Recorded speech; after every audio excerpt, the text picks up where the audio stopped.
title of the message today, since it's the first Sunday of January, the first month of 2025, is Seated with Christ. Amen?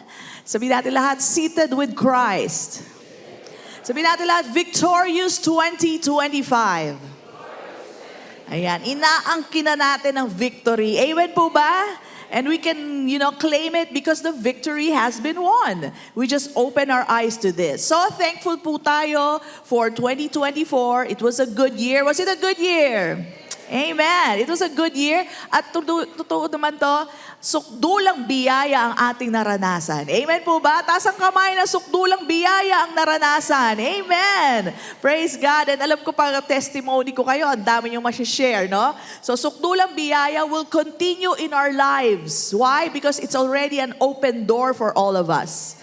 Right? Bakit po siya naging open door? Kasi naintindihan natin what sukdulang biyaya is all about. What exabable grace is all about. So, ang bagay po o ang katotohanan ay nananakaw lang po sa atin pag hindi nyo naiintindihan. Do you know that?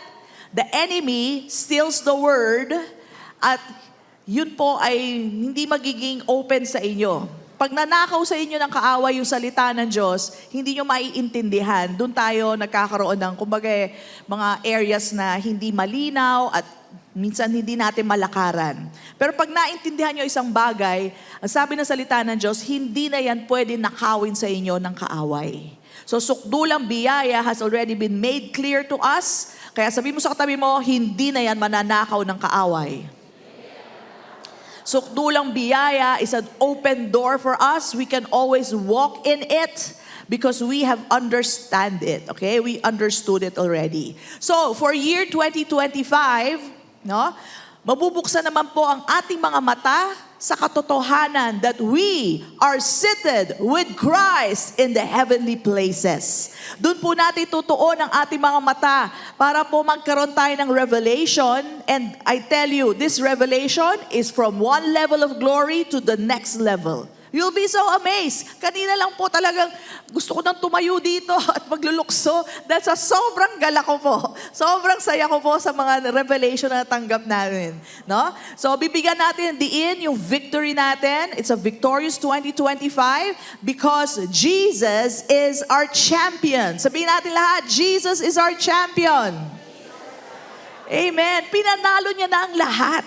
Diba? Kanina lang sa communion narinig natin, diba? Kasalanan natin, binayaran ng ang ating sakit at karamdaman, binayaran ng lahat ni Kristo. He already paid for everything.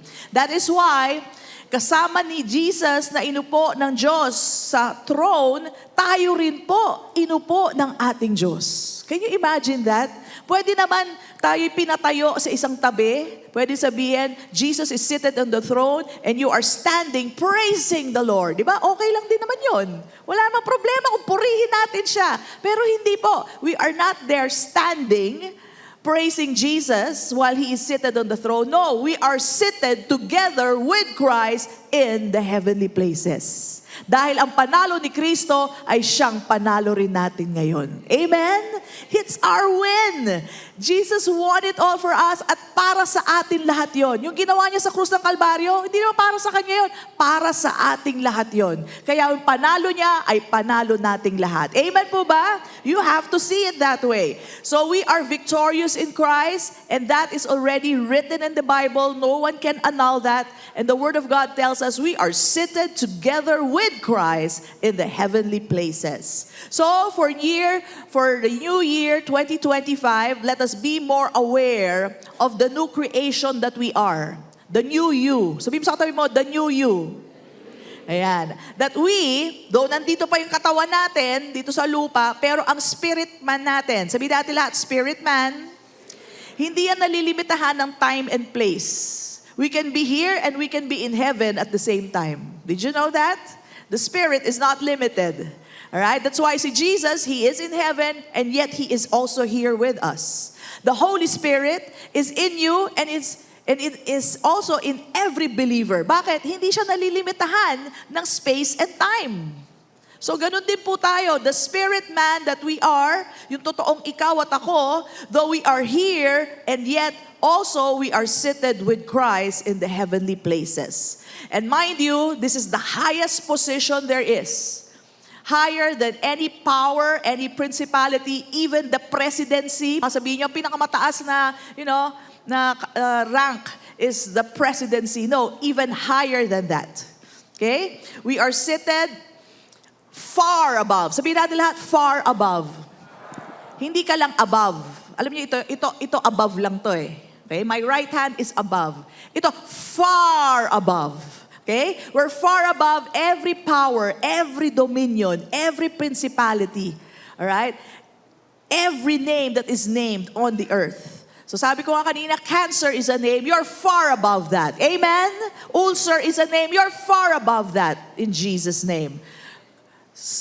Problem in the body, like cardiac arrest or whatever sickness or disease, you are far above that in the name of Jesus Christ. Amen? So you can speak and use your authority knowing you are in the highest position there is. Wala na pong tataas doon because it is the place where God is. Okay?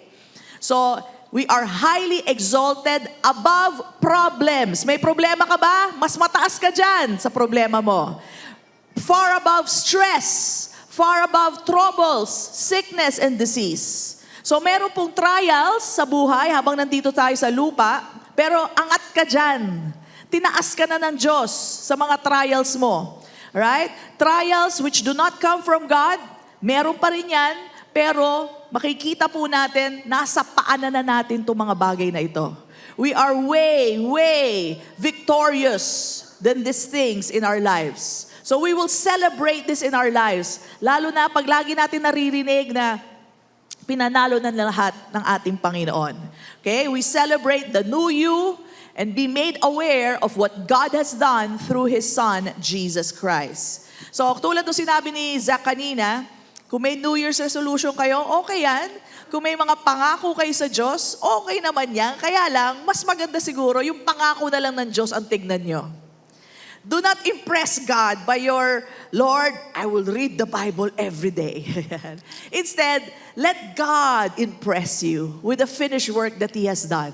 Kasi alam naman natin, baka sa isang linggo pa lang, isang beses ka pala nagbubuklat ng Bible. No? Lord, every day, magpa-pray ako ng 5 a.m. O, kamusta naman? Wala pang 1 week. Ha? Hindi ka pa nagigising at hindi ka pa nakakapag-pray. Diba? So, minsan, our promises can be, can sound out loud, but you know what? It's better if you let God impress you with His promises that are already fulfilled. No? Doon tayo ma-impress. Ito na pala nagawa sa akin ng Diyos.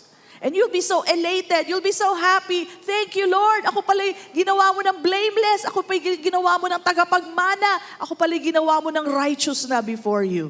You'll be so happy if you focus on what God has done for you. Okay? So do not try to impress God by your promises and works. Instead, be impressed by the finished work of God through His Son Jesus and be impressed at the fulfilled promises of God to you. Amen? So doon tayo ma-impress sa Kanyang nagawa para sa atin. And the more we focus on God, the easier life becomes. Alam nyo, finally, may mabibigay ako sa inyo example. Actually, marami naman. Pero ito, sinubukan ko muna how grace will work in my life. So, alam nyo naman, lagi ako nagpapapayat or healthy body. Yun po ginagawa ko. So, I've tried that. I put that in my New Year's resolution. Ginawa ko din, mag-exercise ako every day, ganyan. And what I did, sabi ko, I'll allow grace to do the work in me. Akala ko ang grace ganito, Lord, bahala na kayo. Gawin nyo na kung ano gusto yung gawin sa katawan ko. Akala ko yun. But of course, I realized later on, hinayaan kong ganon, di tumaba ako, walang nangyari. Di ba? Kasi sabi ko, Lord, ikaw na lang, wala akong gagawin. Hindi ganon ang grace. Ang grace po, sukdulang biyaya ng Diyos, it is working with you. Sabihin natin lahat, with you. Hindi grace lang ang gagawa. With you. Kasama ka. Hindi pwede walang katawan ng grace. So this is what I did, no? Ang tama pala, which we have always been reading in the Bible, is fix your eyes on Jesus, know more about the Father and His Son, that's one. And then what will happen? Grace and peace multiply. So sukdulang biyaya na yung natatanggap mo. Amen? Tapos meron kang peace, di ba? Prosperous in all aspects. Shalom po yun. So that's number 2. At dahil punong-puno ka ng grace, punong-puno ka ng peace, alam nyo, nagbubunga kayo effortlessly. Nagkakaroon kayo ngayon ng disiplina. Yung hindi mo magawa dati na kada umaga magbubuhat ka, mag-workout ka, mag-exercise ka. Ngayon, dahil sa grace and peace na umaapaw sa buhay mo, ang dali gawin. Alam niyo ba, gumigising ako ng alas 5 ng umaga, nag-workout ako. Ganong klase. Sabi ko, saan nanggagaling yung lakas na yon? Saan nanggagaling yung sipag na yon? Hindi ko naman lagi tinututukan yung aking mga goals. In fact, just siguro mga October ko nabuklat ulit yung notebook ko, yung diary ko. Sabi ko, ay, ito pala yung goals ko. Nagawa ko na pala, sabi ko ganon. But anyway, hindi ko siya lagi tinututukan. Instead, I focus on the Lord. I focus on the knowledge of the Father and the Son. Grace and peace multiplies in my life. And then, nagbubunga po ako ng patience. Patience for working out. Amen. Joy in working out. Alright? Ano pa? Yung disiplina doon, nagbubunga. Kaya, pwede mo sabihin, effortless. Effortless po. No? And I was so happy to, lose the weight. And not only that, but yung health ko has improved. So, I started out having high blood pressure. I had July, nagkaroon tayo dito ng medical mission. Okay? My triglyceride was bad. Yun ang hindi maganda. Pag hindi maganda yung triglyceride mo, yung HbA1c ko, mataas din po. Naglagpas ako ng ilan lang naman po, pero nag-red, color red na siya. Okay, yung sugar ko, of course, ganun din. But praise be to God, without focusing on the problem, I just focused on the Lord. Sabi ko, Lord, sa'yo ako magpo-focus. Yung work for it, ay naging madali. Bakit? Nagbunga na sa buhay ko. Nagkaroon na ako ng motivation galing sa Kanya.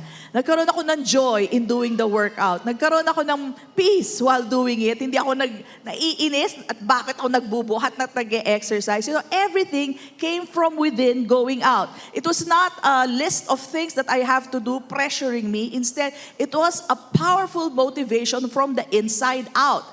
And that's why you will say, not me, but the grace of God in me that did the work. Or with me that did the work. Kuha po ba natin yon? So that is happening, or that will happen to you as well sa negosyo nyo. Kailangan nyo bang trabahuhin? Hindi nyo kailangan trabahuhin. Tumingin lang kayo sa Panginoon. Grace and peace will multiply. That's number 2. Fruit will happen. Mas madali na makipag-deal. Bakit? You have the joy, the peace, you have patience sa client, sa mga workers nyo. You have the wisdom of God flowing within you. Right? And everything will be easy. So we've been doing it the wrong way. Para bagang kung nagmamaneho ka, nakatingin ka sa pedal o doon sa accelerator mo. Mali! Saan ka dapat nakatingin? Sa way, sa daan, tama? And Jesus is the way, the truth, and the life. You look to Jesus, safe driving ka.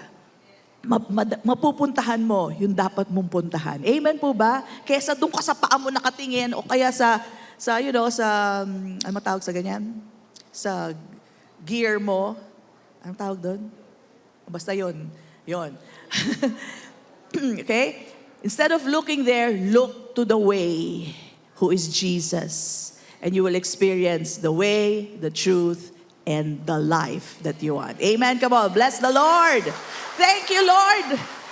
Kaya kita niyo naman, nag-slim down na ako, kahit naman, hindi naman eksaktong gano'n. Pero thank God, my blood works is good.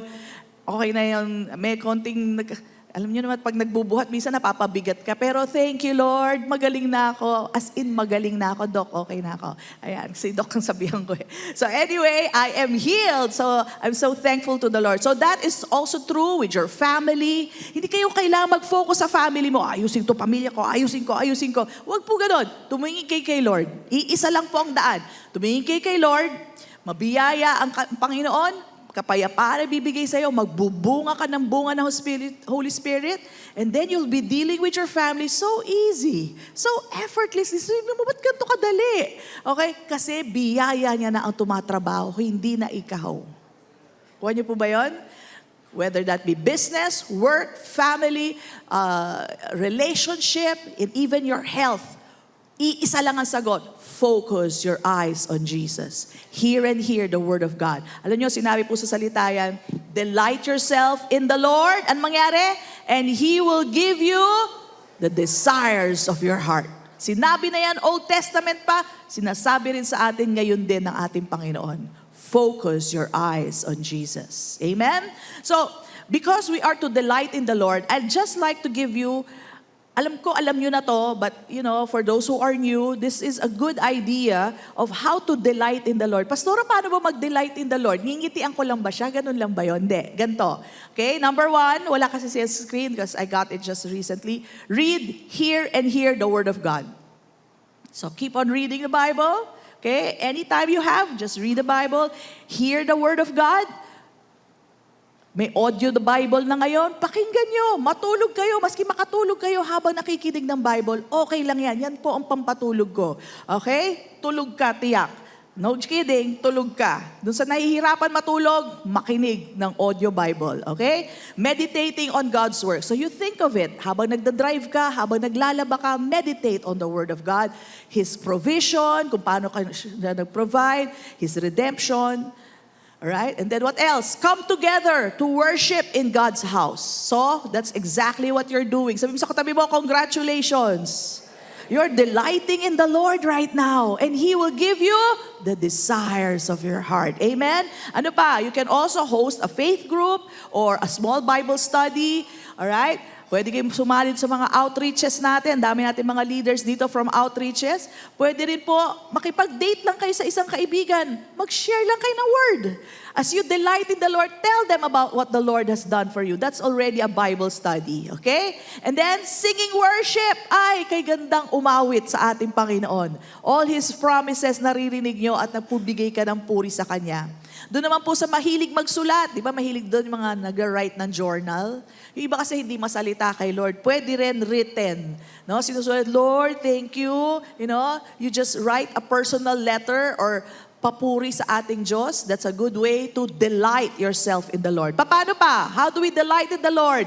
You dance to the Lord. Minsan ako sumasayaw-sayaw lang ako sa kwarto. Okay? And I delight myself in the Lord. What else? Thanking God every moment. Every moment. Thank you, Lord. Thank you, Lord, for the good weather. Thank you, Lord, for the traffic. Ang ganda ng traffic. Thank you for the sun, the moon, whatever. Just thank the Lord. That's delighting in the Lord. What else? Memorizing Scripture. And it comes in handy. Si Sister Lenny, kinukwento niya sa akin, Pastora, nagme-memorize ako ng Bible verse bago matulog. Tapos nung tulog na tulog siya. Bakit daw? Kasi, pag mayroon siyang nararamdaman, it comes in handy. Babanggitin mo mismo ang salita ng Diyos para sa iyong sitwasyon. Meron ka bang kakulangan? Yung na-memorize mong verse patungkol sa provision ni Lord, yun ang bigkasin mo. At least na-memorize mo. So I'm not dictating this on you. I'm just giving you different ways that you can delight in the Lord. And I know there are other ways. Okay? So we do not exert our own effort or own power, but it's the power of God in us. Are you getting this? As you focus on the Lord, yung power niya, yung biyaya niya ang siyang gumagana sa ating buhay. And it brings results. Results na hindi mo pinagpaguran. Siya ang gumawa. Kaya sabi mo, purihin ng Diyos sa kanyang natapos na gawa. Amen? Alam niyo, may nag-text nga sa akin ng Globe. Sabi ng Globe sa akin, in an advertisement, sabi niya, as you chase your dreams this 2025, o kaya sabi niya, and as you achieve greatness this 2025. Sabi ko, hindi ang bilis ko maghindi. Sabi ko, I don't chase my dreams. The Lord has already prepared it for me. I just walk in them. Kasama po yan sa good works that God has prepared for us. I walk in them. I don't chase them. Sabi nga, the blessing of the Lord is the one that's chasing us. Amen? Goodness and mercy following us. Amen? Hindi ko sila hinahabol. Ako hinahabol nila. And that is scriptural. Amen po ba? Huwag niyong habulin ang inyong pangarap. Yan ay nakalaan na. Yan po ay lalakaran na lang po natin. Huwag na huwag niyong hahabulin ang inyong pangarap. Alright? And then how about achieving greatness? Sabi ko, hindi ko ina-achieve ang greatness. Greater is He that is in me than he that is in the world. I am great already. So, hindi ko kailangan magmalaki. Kailangan magmalaki ako. Kailangan makita nila na ganito ako. Hindi ko kailangan gawin yun. Greater is He that is in me than he that is in the world. Amen? So, greater yung si Jesus sa ating buhay. That is what is most important. Yun lang po ang importante. Kaya hindi mo kailangan magmalaki. Malaki ka na dahil si Kristo ay nasa iyo na. Amen? So, let's read Romans 8:16-25. Tuwan-tuwa rin ako. Sabi ko, Lord, pasok pa rin ang Romans. Okay? Romans 8. Sabi po dito, look at this. And I want to show you something that we have been glorified. Sabihin natin lahat, I am glorified. Grabe, glorify na tayo ni Lord, no? Sabi ng iba, no, hindi ako glorified. Hindi, makinig ka sa salita ng Diyos. Baguhin mo yung pag-iisip mo. The Spirit Himself bears witness with our spirit that we are children of God. Isn't that glorious? Ginawa kang anak ng Diyos. We are just creations of God, pero hindi sapat sa Kanya yun. Anak kita. That's glory. Amen? That's glorious. Hindi lang yon. And if children, then heirs. Sabi mo, tagapagmana ako. That's glorious. Amen? You have been glorified. Heirs of God and joint heirs with Christ. If indeed we suffer with Him. In-explain ko na po, ibig sabihin yan. Ibig sabihin, kung nagsasuffer tayo with Christ, di panalo ka na, kasama mo ang solusyon eh. Wala ka ng problema. Amen? That we may also be glorified, what? Together. Wow. For I consider that the suffering of this present time, yun nangyayari sa atin ngayon, yung mga trials na hindi galing sa Diyos, yung mga hirap na pinagdadaanan natin or difficulties or problems na hindi galing kay Lord are not worthy to be compared with the glory which shall be revealed where? In us. Asan daw? Nasa labas? No, it's in us. So the glory of God is already in you. It's not out of you, it's in you. I-reveal na lang sa'yo. Amen? Nasa iyo na, hindi mo lang alam. Nasa iyo na ang glory ni Lord, hindi mo lang alam. Kaya lang i-reveal sa atin. And as you sit here, you will see it will be revealed to you today. Okay? Sabi dito, look at this. For the earnest expectation of the creation eagerly waits for the revealing of the Son of God.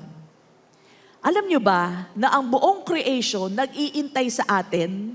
Nag-iintay na mag-arise ang mga sons and daughters of God. Sons here means mature children of God, for them to exercise their authority and power. Just like Jesus did. Si Jesus, He exercised His power on the windstorm. He exercised His power on the sick. He exercised His power on the tree, on whatever is hindering Him. In-exercise niya yun. How? He spoke the word. Amen po ba? So, nag-iintay pala sa atin, katotohanan to word of God to, hindi ko to dinukot kung saan lang, this is the word of God in Romans 8, creation eagerly waits for the revealing, magmanifest na ang mga anak ng Diyos, na may magsalita sa kanila, peace be still, body be healed in Jesus' name.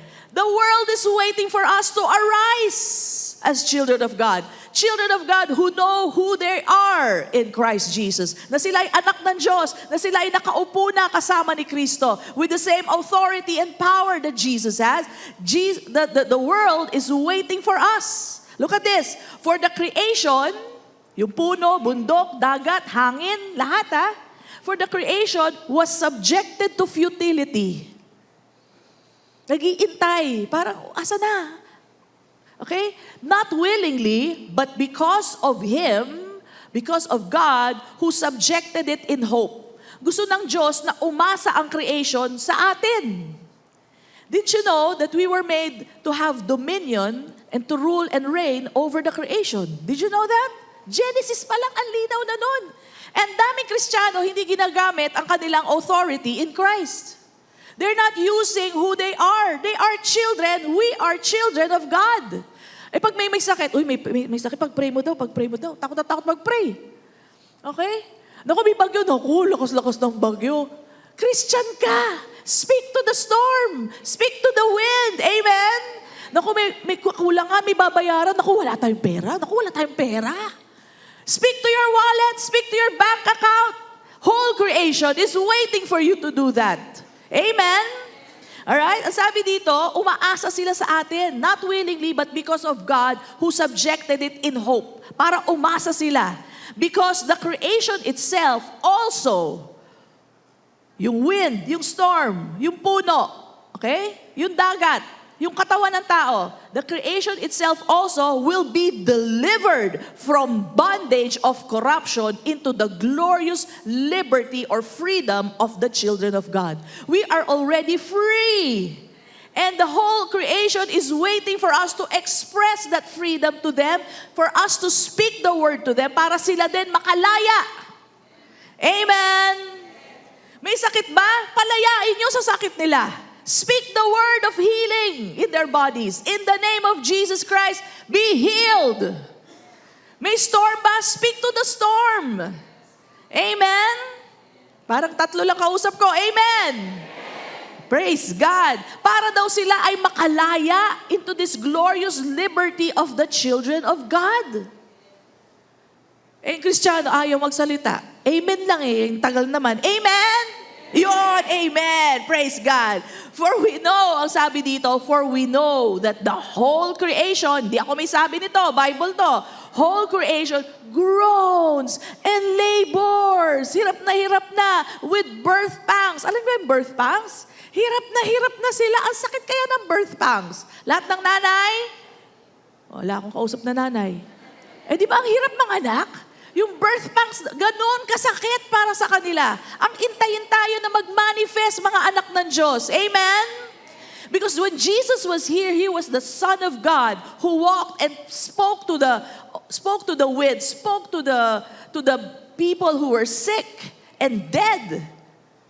And that's why they were liberated into the Son of God's freedom. Yun ang iniintay sa atin ng buong creation. Sabi dito, for we know that the whole creation groans and labors with birth pangs together until now. Hanggang ngayon. And look at this, that's one topic. Look at this, another one, not only that, but we also. Tayo rin daw, who have the first fruits of the Spirit. We have the Holy Spirit in us, right? Even we ourselves groan within ourselves. Tayo rin. Kami naririnig ako mga members natin, Lord, rapture na, rapture. So, sana rapture dahil gusto nyo nang magkaroon ng katawan ni Kristo. Hindi yung rapture na, Lord, kasi laki na utang ko. Kasi Lord, ako, may sakit yung katawan ko, gusto ko na ma-rapture. Huwag naman sana ganon, no? You are a victorious person over that. Speak to your storms. Speak to your mountains in life. Just recently, I got sick. Alam ni Doktore, ang galing ko kasi, na-excite ako doon sa gym. Eh, bagong gym yun, napuntahan lang namin. Sabi ko, hilahin ko nga to, malakas na yung katawan ko. Hala, hila ko na yung pala, sumuobra sa likod ko. Eh, ilang araw akong sumakit. Akala ko, na naman yung back ko. But no, I just declared the word of God. It felt like it, pero I just declared the word of God. And victoriously, hallelujah, talagang nawala yung sakit sa likuran ko. Praise be to God. Come on, let's bless the Lord. Thank you, Lord. Ay, nako, sabi ko, Lord, thank you talaga. Ikaw talaga ang aking gamot, no, sa akin. Manggagamot ko. Okay, so sabi dito, look at this, tayo daw, we also groan. Bakit tayo nag-groan? Eagerly waiting for the adoption, ibang adoption to, the redemption of our body. Gusto natin kung anong katawan ni Kristo, siyang katawan natin. Ano ba yung katawan ni Kristo? Glorious. This one is still subject to corruption. Still, nagkakasakit, may masakit, di ba? Pag-gising sa umaga, may makunat, may matigas. Ano ba to? Ang sakit-sakit. May mga ganon. Ayaw na natin ng ganon. Dumadaan pa sa sakit. Kaya kung gugustuhin man natin na magkaroon ng rapture, it is because we want His body. We want to be redeemed fully. Total redemption, spirit, soul, and body na po. Yun ang po ang dahilan natin. Sabi dito, for we were saved in this hope. Ito talaga yung inaasam-asam natin. But hope that is seen is not hope. For why does one still hope for what we see, what he sees? So hindi pa natin nakikita kung ano itsura natin. But it has been described in the book of Revelation, no? But if we hope for what we do not see, we eagerly wait for it with perseverance. So yun na lang po iniintay natin, rapture. Are you excited for the rapture? Taas ang kamay! Sinong hindi excited? Taas ang kamay! Dapat excited kayo dahil Kristiyano kayo. The rapture is God redeeming us bodily and keeping us safe from the great tribulation. Yun ang kaligtasan natin, bodily. Hindi tayo dadaan sa 7 years of great tribulation. Amen po ba? So be excited for that. So, habang nandito pa tayo sa lupa at nag-iintay sa ating redemption of our bodies to be like Jesus, namnamin mo, i-enjoy mo ang kabutihan ng Diyos, ang kanyang pinanalo para sa atin. Amen po ba?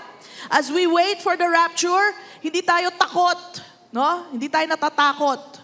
At hindi tayo natatalo ng mundo. Sabi mo sa katabi mo, huwag kang papatalo sa mundo. Sabi mo sa katabi mo, victorious ka na. Okay? We all know the power of God. We all know what God can do in our lives. We all know God is faithful. Amen po ba? So sa katapatan niya, ikaw tumingin. Hindi sa katapatan ng kausap mo, ng kadil mo, huwag ka doon tumingin. Matidisappoint ka. Sa katapatan ng Diyos ka tumingin. Huwag kang titingin sa katapatan ng gamot. Ay ba, minsan yung gamot hindi po umuubra eh. Tumingin ka sa katapatan ng Diyos. Amen? So, know that He has already made you prosperous. Sabihin mo nga, I am prosperous.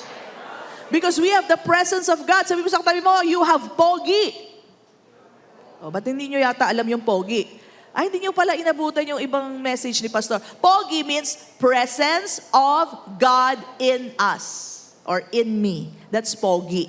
Sabihin natin ulit, I have pogi. Ayan. So, pogi, dahil pag nasa yung presensya ng Diyos, ikaw ay prosperous. Hindi dahil sa pera, kundi lagi kang umaangat anuman ang sitwasyon mo.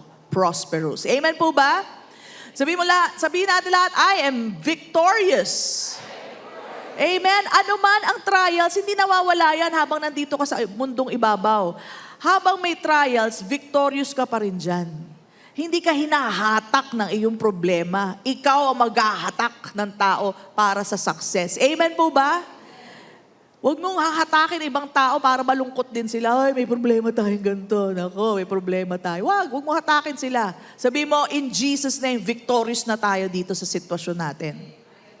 Amen. We are victorious. At pag ganyan po ang pag-iisip natin, we know that we have pogi, we know that we are prosperous, we know that we are victorious. Ano man ang pagdaanan mo, maliit na bagay na lang yan. Amen. And you will be fruitful. You will be fruitful.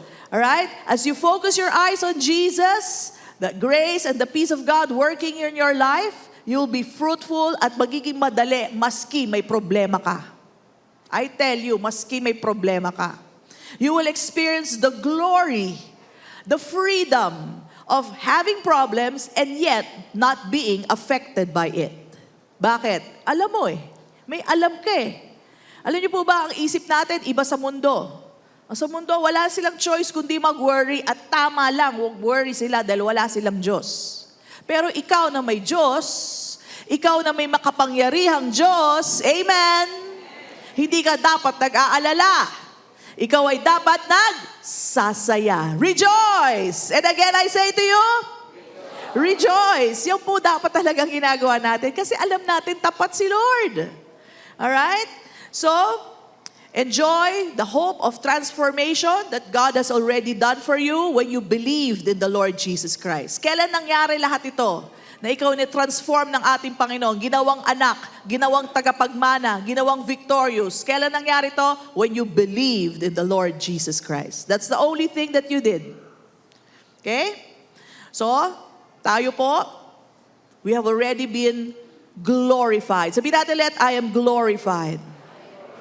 Now, alam niyo po, sa araw na ito, hanggang sa araw na to, marami po mga believers na nagsasabi, ay, naku, hindi. No glory to me, only to God. Ay, walang glory sa akin, lahat sa Diyos yan. Alam niyo, lumang kaisipan po yan. Hindi po nila naintindihan ang ginawa ni Jesus. Kaya kung nag-iisip kayo ng ganyan, listen to this. John 17:22.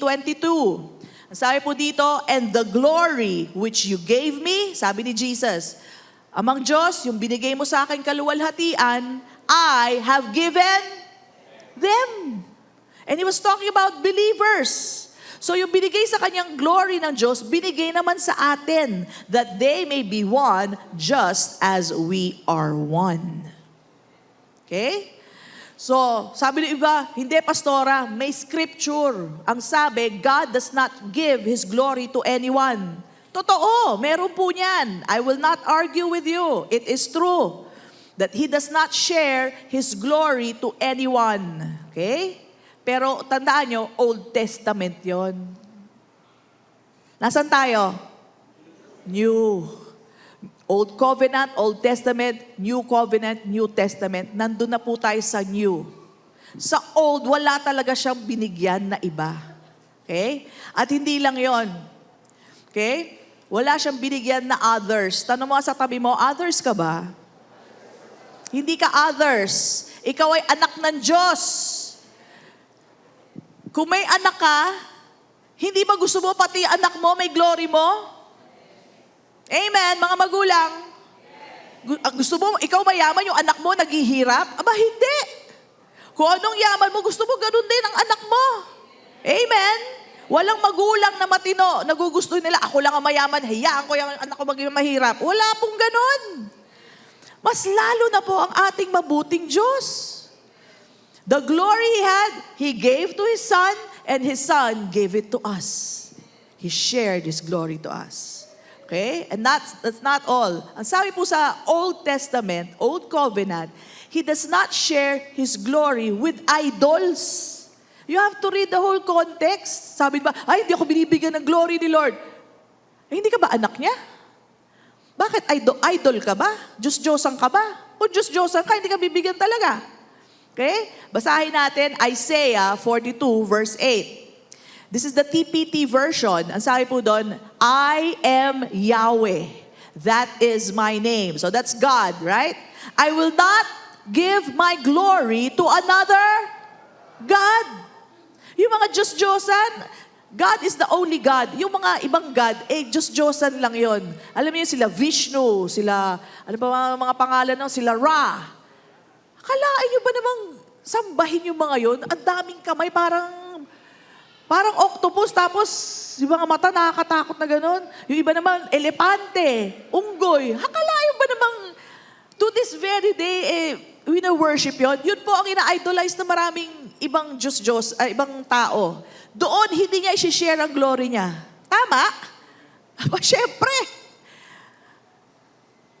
Mga ano yun sa totoo lang, mga demons yun that pagans have worshipped. They have worshipped these demons. They are demons. I'm sorry to say, but they are demons. No, I'm not sorry. Not sorry. They are demons. Okay? Diyos-Diyosan lang po yun. Doon po, hindi niya isi-share ang glory niya. Diyos-Diyosan ka ba? Hindi. Others ka ba? Hindi. Anak ka ng Diyos. And that's why Jesus shared His glory with us. Amen? Praise God. Hallelujah. Now, intindihin lang natin pag sinasabi natin, we give glory to God. Now, pag sinabi natin yon, hindi ibig sabihin na walang glory si Lord. Ang sinasabi lang natin, halimbawa, meron tayong event. Uy, alam mo, napaka-successful ng event. Glory to God. What are we doing? We are acknowledging that God did a lot. He did it for us. Kaya naging successful. Without God, imposibleng nangyari yon. Kaya pag sabi natin ng glory to God, intindihin natin anong ibig sabihin nun. Alright? Hindi natin binibigyan ng glory sa Lord. Ano ba namang glory mabibigay talaga natin sa Kanya? Ang ibig sabihin ng Lord, we acknowledge you. You did this. Ikaw ang may gawa nito. Salamat, sinama mo kami, bahagi kami nitong presentation na to. Okay? So, it's not like God lacks glory. No, He's full of glory. He's filled with glory. Right? So every time we say glory to God, we're just saying, Lord, we acknowledge you. This is you doing the work. We thank you for your work in us and through us. Yun po ibig sabihin natin ng glory to God. But at the same time, hindi natin sinasabi na wala tayong glory. Dapat huwag niyo isipin na wala tayong glory. Ibinigay na nga tanggapin mo. Sabi mo sa katabi mo, katanggapin mo. Yung iba kasi sabi, hindi, no glory to me. Yan ang kahambugan. Hindi mo tinatanggap ang sinabi ng salita ng Diyos. What true humility is, if that's what the Word says, that's settled with me. Okay na rin ako doon. Hindi ko kokontra yung sinabi ng salita ng Diyos. Sabi, I have been glorified. Amen. I have been glorified. Amen po ba? So Jesus shared His glory to us, the same glory that God gave Him, not any less. So kung anong glory ni Jesus, siyang glory nyo. Amen? At ano po yung mga glory na binigay niya? If you're going to read the context of John 17, basahin niyo po, it's a very beautiful prayer of Jesus for us, the believers. Okay? He gave us His glory by giving us the Word. Sabihin natin lahat, the Word. The Word is what sanctifies us or separates us from the world. Inilalayo tayo sa mundo. Kaya tandaan nyo to, ang pag-iisip nyo, malayo sa pag-iisip ng mundo. Amen? Ang mundo, pag may problema, umiyak ka na, kabahan ka na, kumapit ka na sa patalim, tayo, magtiwala ka sa Panginoon. Mapakalayo po. Alright? So it separates us from the world. It protects us from the world. We are above the thinking of the world. Alright? Hindi tayo sakop ng chaos ng mundo. We have peace because of the Word of God. We now have the mind of Christ. Sabi mo nga, I have the mind of Christ. Yung Word of God, pag yan, lagi mong iniisip, you can use it and you're using the mind of Christ. Of course, you have the option. Binibigyan pa rin tayo ng liberty ng Panginoon, ng freedom, whether you want to think the natural way, mag-aalala ko, o magtiwala ka, gamitin mo ang salita ng Diyos, which is the mind of Christ. I fully trust God with all my situation. The choice is always ours. Pero binigyan na tayo ng mind of Christ. Amen po ba?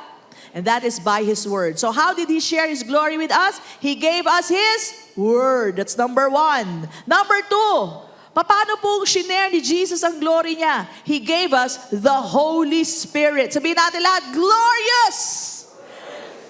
Can you imagine? Ang Spirito ng Diyos Ama at Spirito ng Diyos Anak nasa iyo na. Isn't that glorious enough?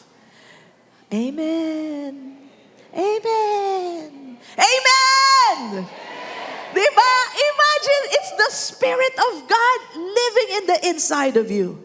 Every day you should be walking in victory because the Spirit of God is living in you.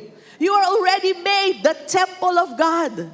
At alam nyo ba, pag sinabi nyo yan sa mga Hudyo, I'm the temple of God. Alam nyo sabihin ng yabang naman ito. Grabe naman ito magsalita. Alam nyo bakit? In the Old Testament, where the temple of God is where the glory of God is. So parang sinasabi mo, the glory of God is in me right now. Amen. Yun lang masasabi ko, amen. Amen. Come on, amen. We have been made the temple of God. Tayo po ang luklukan ng Holy Spirit. Amen? So first, He gave us the Word. Pangalawa, He gave us the Holy Spirit. We are now part of the family of God. When He gave us His Spirit, we are now one with God. We are in union with God. Grabe, we are in union with God. Can you imagine that? The God who created the whole world, we are in union with Him. Amen? We are now part of the family of God and one with God. Okay? Kaya alam niyo, doon sa mga nalilito doon, Pastora, paano ba yung Trinity? 3 and yet 1? Grabe, di ko maisip yun, Pastora, paano ba yun? Ito, isipin nyo. Okay? We are now one with God. Lahat ng nananampalataya kay Kristo, one with God. Yung mas marami yun. Paano nangyari yun? Kasi doon sa 3, nahihirapan eh. 3 and yet 1. Eh tayo ngayon, lahat tayo mananampalataya and yet one in God. Yun ang mas matindi. Amen! Kaya wag na kayo malito sa Trinity. May mas matindi pa doon. We are together one in God. Amen? Amazing. Now, we share in His glory not to be greater than God. We can never be greater than God because we will never be God. But we do not share His glory to be greater than God, but to take part in His divine nature. Nakasulat po yan sa 2 Peter chapter 1, verse 4. No? We partake of the divine nature of God. We reflect the glory of God. We use the authority and power of God. Kaya speak the word. Because when you speak the word, you are just acting like His Son, Jesus Christ, while He was in the world. Amen? He spoke healing to those who were sick. He spoke life to those who were dead. Okay?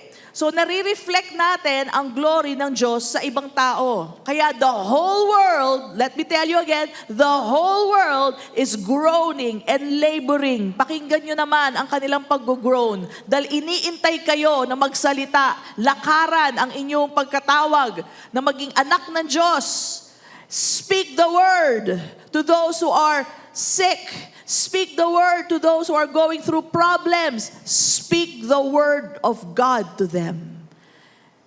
And let them enjoy the liberty, the freedom of the children of God. Ano ba freedom ng children of God? Yung may problema ka pero wala lang sa'yo. Nagre-rejoice ka pa rin. Amen! Yung may sakit at karamdaman ka pero ang labas ng bibig mo, magaling na ako kay Kristo Jesus. Yung may kakulangan ng pera, pero sabi mo, mayaman na ako kay Kristo. Yan ang freedom that we have in Christ Jesus. Amen. And the world, the whole world is waiting for you to set them free from what they are going through. Hindi nila alam tong magandang balita na ito. Amen. So, again, we have received this glory. Walk in that. We have received His Word, His Holy Spirit. Reflect that to other people. Yung kabutihan ng Diyos, yung mga bunga ng Espiritu ng Diyos, pakita natin sa tao. Alright? Romans 8:29-30. Look at this. For God knew His people in advance, and He chose them to become like His Son, not like the angels. Amen? Sino daw tayo dito sa mundo? Like His Son. So like His Son, Jesus spoke to those who were sick. Jesus set free a person who was possessed by the devil. Jesus spoke freedom to those who were criticized by people. Yung doon sa adulterer woman, He spoke freedom to her.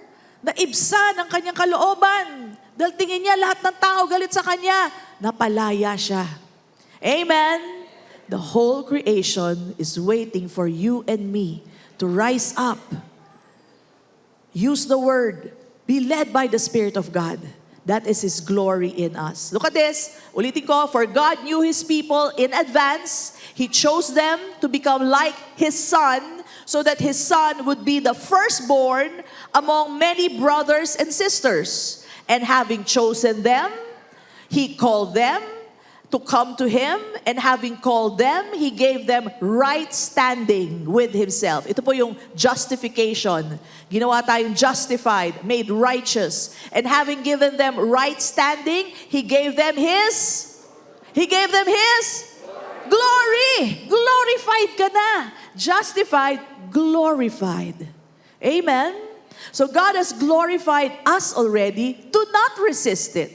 Yung iba, hindi ako, ano lang ako, hindi matanggap. No, you have been glorified. Receive that. The glory belongs to God. It's not for us to take, but He gave it to us. So kung binigay na, edi tanggapin mo. Diba? Binibigay na ayoko pa, Hindi. Humble ako, humble. Hindi, kahambugan yan. Ayaw mong tanggapin ang bigay ng Diyos. Di ba? Kahambugan yun eh. Marunong ka pa sa Diyos. Binibigay na nga sa'yo, ayaw mo pa. Ayaw mo kasi ng katotohanan. But you, all of us here, we believe, we receive in Jesus' name. And everybody says, Amen! We have been glorified. Alright? So, glorified because of the Word. Ito sasabihin ko sa inyo, speak the Word. The whole creation is waiting for you. You have received the Holy Spirit. Walk in the Spirit. Be led by the Spirit of God. You already know the voice of the Lord. Hindi naman sinabi doon, and my children will learn to hear the voice of the shepherd. Hindi po. My sheep knows my voice. Alam nyo ang boses niya. Hindi nyo pag-aaralan yan. Alam nyo yan. Alam nyo pag kinakausap kayo, di ba? Anak, patawarin mo na. Ayun, tangi ka lang ng tangi. Pero alam mo, siya yun. Diba? Anak, bigay mo na yan. Hindi, wag na, akin lang to. Bigay mo na yan. Alam mo naman eh.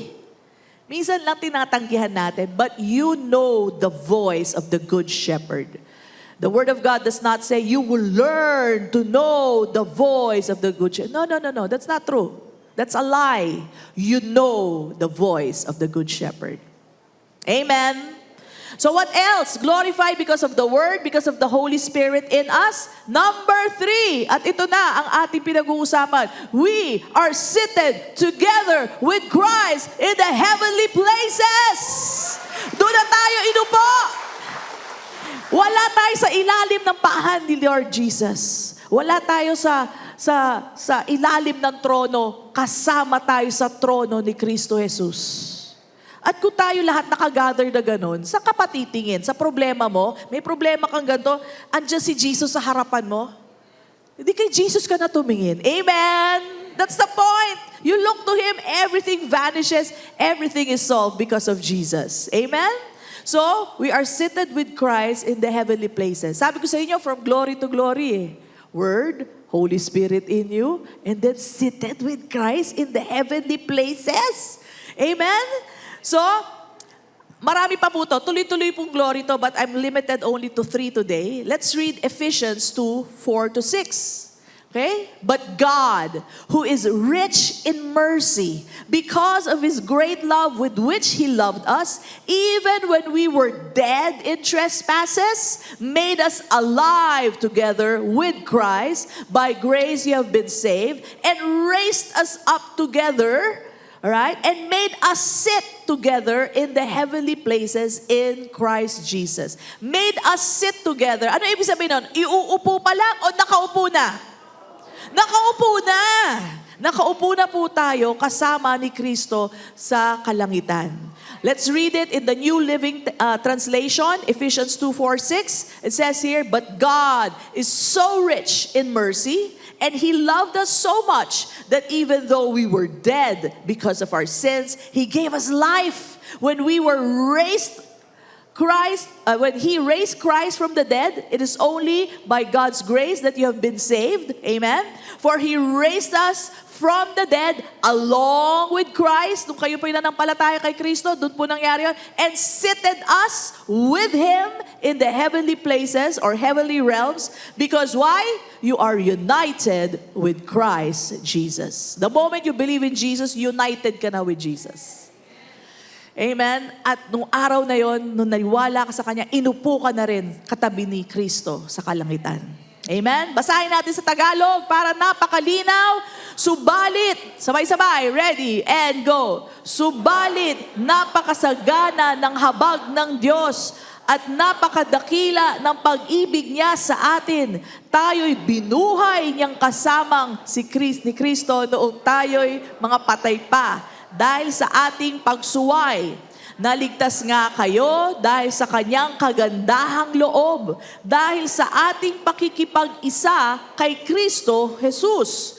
Tayo'y muling binuhay na kasama niya upang mamunong kasama niya sa kalangitan. Okay? So ang ginamit dito, mamunong kasama niya sa kalangitan. Well, this is a translation na medyo kailangan nating ayusin kasi hindi po yun ang sabi. Mamuno is good. Bakit? Inupo na tayo sa trono.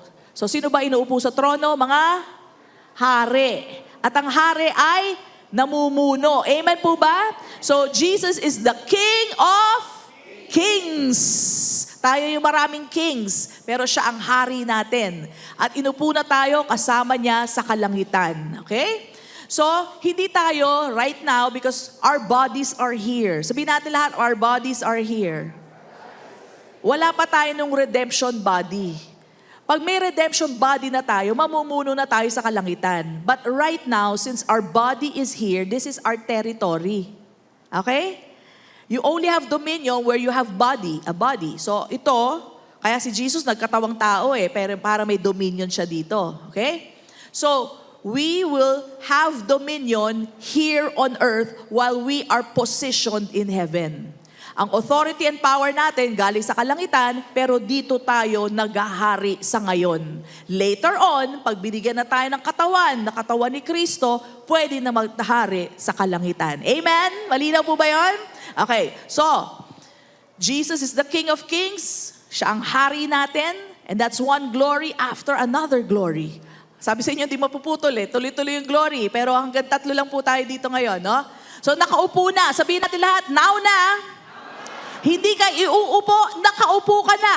Amen? Nilukluk ka na doon ng Panginoon. Yun ang position natin in Christ Jesus. You don't have to work your way to get the throne.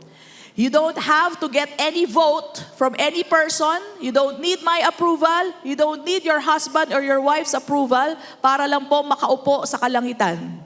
This is all done by God when you believed in the Lord Jesus Christ. Amen po ba? So, the seat is already reserved for you. It is a throne for a king. Now, ito tatandaan nyo about that position. You don't have to be in heaven. You don't have to be sitting on the throne para sabihin mong may posisyon ka sa kalangitan. Okay? You just have to know it as the truth. Bigyan ko po kayo ng example. Kilala natin si Senator Risa Hontiveros, kasi siya ngayon na maingay, di ba? Risa Hontiveros, hindi kailangan nakaupo siya sa Senado para sabihin, oy, senator ako. Maski nasa palengke siya, ano siya? Senator pa rin siya. Maski siya ay naglalaba at nagtatapo ng basura, ano pa rin siya? Senator. So ganun din tayo. Dapat, we are confident that even though we are not yet physically or bodily seated on that throne, you know you are already a king. You know you already have a position in the heavenly places. Amen po ba? Because that will happen soon. Pero even right now, as Jesus is, so are we in this world. Amen? Hindi naman so are we in the heavens. Kung in the heavens, di later on pa. But right now, as Jesus is, so are we in this world. Amen? Kuha po ba natin yon? So since we have our bodies here on earth, andito po ang teritoryo natin. We are supposed to be rulers. We're supposed to rule and reign over our situation, over other people's situation. Tulungan natin sila. Because we have been made kings and priests already. Royal priesthood. Amen po ba? So si Risa Hontivero, okay, she was elected by the majority of the people. She was chosen by the majority of people. She was seated by the majority of people. She is the senator by the people. Well, I tell you, you have been chosen by God. You have been called by God. You have been justified by God. And you have been seated by God in the heavenly places. That's the majority. Amen? Hindi mo kailangan ng isang boto ng tao. Kailangan mo lang ang approval ng Diyos. At siya ang nag-upo sa iyo doon. Wala nang makakatatanggal sa iyo doon. Documented na yan, nasa Bible na yan. Wala po makakapag-anal niyan. Amen! Praise God! So, that should be our mentality today. Now, ito tatanungin ko sa inyo. Kung si Risa Hontiveros, si Senadora Risa Hontiveros, halimbawa lang, nagkaroon ng alitan sa guard. Yung guard sa subdivision nila. Tapos inayawan siya ng mga guard, no? Si Risa, ganyan pala yung senadora na yan. Do you think she cares? Sabi niya, ano ngayon kung di nila ako gusto? Binoto yata ako ng maraming tao. Ha? Maliit na bagay lang yan. Hindi ako gusto ng kapitbahay ko, hindi ako gusto ng guard namin sa subdivision. Maliit na bagay lang yan. Amen? So tayo rin bilang mga anak ng Diyos. Alright? Hindi tayo senador eh. Actually sa Bible, ang tawag sa atin, ambassadors of Christ. Amen? Yun ang title natin. Hindi tayo sa yung mga laws, ganyan. Hindi tayo dyan. Wala tayo sa laws. Goodwill. Ambassador of goodwill tayo. Amen po ba? So, we don't care. If this person does not like me, I am not liked by this person, maliit na bagay na lang yan sa akin. Ambassador kaya ako? Nakaupo kaya ako sa kalangitan? Amen? That should be our mentality. Kaya yung mga bagay-bagay dito sa mundo, maliit na bagay na lang yan. Amen? Because why? You know your position in Christ Jesus. You are seated with Christ in the heavenly places. It's a place of victory. Jesus won it for us. Inupo lang tayo kasama niya. Amen? We did not even lift a finger. But He just sit us beside Jesus. Because as He loved Jesus, God also loves you. Kung ganong pagmamahal niya kay Kristo. So when you know your position in Christ, yung mga bagay dito sa mundo, maliit na bagay lang yan. You are heaven-focused. You do not set your mind on things below, on things on this earth, but your mind is set on the things above. Mean to say, mentality mo, iba na. Maliit na bagay lang. Amen po ba? O sabihin na natin sila Henry C. Sino ba buhay? Mario Villar. Okay? Tingin nyo ba, it's a loss to him kung mawala siya ng 1 million? Matatawa pa, 1 million lang pala. Billion pera ko. Di ba? Of course, he will not say that in front of us. Pero ano ba naman 1 million? Di ba? O, ito, example lang to. Natalo ka sa loto, 1,000. Pero nanalo ka naman sa sweepstake, 5 million. O, iiyak mo pa ba yung natalo mo sa loto? Of course not. Tsaka hindi ka tumataya sa loto, di ba? So that's what I'm trying to say. If you know what you have in Christ Jesus, maliit na bagay na lang itong mga bagay na ito. That's why this year, 2025, that is what we will focus on. We will set our minds on things above, our position in Christ Jesus, that we are already victorious. We are resting in the finished work of Jesus Christ, our Lord and Savior. Come on, bless the Lord! Ang panalo ni Kristo, panalo natin. Kaya panalo ka na ngayon. Amen? At alam mo, sa bawat oras, ganun na lang ang pagmamahal ng Diyos sa atin. Tutulungan ka sa iyong mga pinagdadaanan.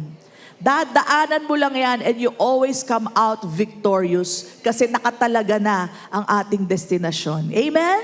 Praise God. So, we will focus this year, 2025, on the victory of Jesus Christ, that He has made us victorious because we are already seated with Christ. Amen po ba? Palakpakan po natin ang Panginoon. Come on, bless the Lord. Bubuksan ng Diyos ang ating mga mata sa ating victory na hindi mo naiinda ang mga problema mo dito sa buhay. Have you been given the declaration? Tayo po'y tumayo, and we will read this together, declaring our victory in Christ Jesus. So, introduction pa lamang po yan sa ating revelation na matatanggap. Did you receive something today? Amen. So, sabay-sabay na po, with boldness, with confidence, knowing who you are. Umpisahan po natin sa this year, okay? Sabay-sabay. Do you have your copies? Okay, let's read this out loud. Ready and go. This year, 2025, is a victorious year. I am seated with Christ in the heavenly places. The God of our Lord Jesus Christ and the Father of glory has given me the spirit of wisdom and revelation in the knowledge of Him. The eyes of my understanding is enlightened, that I may know the hope of His calling and the riches of the glory of His inheritance in me. Tagapagmana ako ng Diyos, My understanding is open to know the exceeding greatness of His power towards me who believes. I thank God, for He is rich in mercy because of His great love with which He loved me. The Father God has made me alive together with Christ and raised me up together with Christ and made me sit together in the heavenly places in Christ Jesus, far above all principality and power and might and dominion and every name that is named, not only in this age but also in that which is to come. Kaya victorious na ako, panalo na ako dahil kay Kristo. Tagumpay sa lahat ng sitwasyon dahil sa natapos na gawa ni Kristo aking Panginoon. Sa Diyos na ating Ama ang lahat ng papuri at lahat ay magsabi ng Amen and Amen. Come on! Thank you, Lord! Hallelujah! Praise God! And that is who we are in Christ. Amen? Praise God. Are we excited for that? Amen. Praise God. Sige po, maaari po kayo maupo muli. Thank you, Lord. So much to share. So much. I'm bubbling with all this word from the Lord. And I thank God for that. Hallelujah. So, bago po tayo magbigay, I urge you, huwag niyo sarilinin ang inyong natanggap ngayong araw na ito. You speak the word to people. The whole creation is waiting for you. Tandaan niyo yan. Nakasulat sa Bible yan. Everyone is waiting for you to release the good news. Sabi mo lang sa kanya, alam mo ba, mahal ka ng Diyos. Alam mo ba, pinatawad na ni Kristo lahat ng sala mo sa Kalbaryo. Alam mo ba, hindi ka kailangan ma-depress. Alam mo ba, pinayaman ka na ni Lord. You know, you have to speak that. Release them from the corruption. No? Kawawa naman ang tao pag hindi nila alam itong mga katotohanan na ito. Amen? And for those who are sick today, we declare healing for you in the name of Jesus. Jesus needed to be here in His body to speak out the word. Because if the word is not spoken, there's no healing. It needs to be spoken so that the healing comes from the Lord. Set people free. Set people free. You are healed in Jesus' name. Healed in Jesus' name. Released from depression in Jesus' name. Your bones are healed in the name of Jesus. No cancer in your body in Jesus' name. Be released from any blood sickness in Jesus' name. You are free in the name of Jesus. Free from addiction. Free from fear. Free from depression in the name of Jesus Christ. Receive that today. It has to be spoken so people will be released. Amen. Amen. Praise God.